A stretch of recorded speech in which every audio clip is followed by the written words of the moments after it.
Chris, how would you describe the talks? Pretty businesslike, to be honest.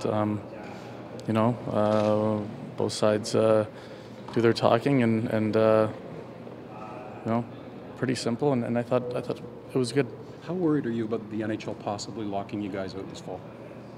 I don't think we're worried about that. We'd be focusing on the wrong things. Our goal is, together as one. We've got a lot of players involved to, as a group, tackle the issues and bargain and ultimately find agreement. And as far as the future and what could possibly happen, there's no reason really to worry about that right now. Chris, what are the key issues for you personally? I mean, it's not about me personally. It's about a union, a group, and there's a lot of different things guys believe in more than others, and that's going to remain in house and things that we discuss as a group. And right now, it's a day-by-day negotiation. We're in the early stages of it, and I would say everything's pretty much business-like, and there's a lot of players involved, and guys are making their points, and as a union, that's what you want. It's great. If the NHL tried to eliminate guaranteed contracts, how would you guys see that? That's not something that I'm going to comment on. It's you're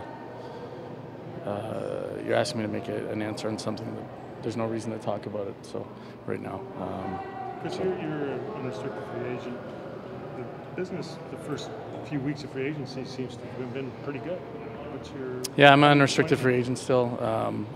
It has been business as usual, I think. There's some guys still out there, but teams signed a lot of guys, and I think the league had made comments that they were going to continue to operate that way, and I don't see why they hadn't. And teams are preparing to build their clubs. I haven't seen a difference. So the UFA market's pretty status quo, I think. So does it feel like? Is it tough that I'm still out there? It's part of the process, and I went through it last summer.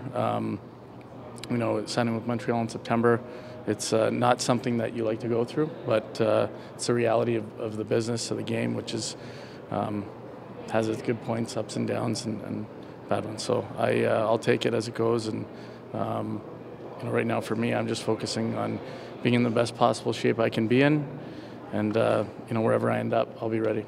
But it doesn't. Does it? I guess what I'm curious about, it doesn't feel like the potential of a labor stoppage has affected. I think teams are operating the same way. I don't think that anything they've done or haven't done can give us an indication one way or the other.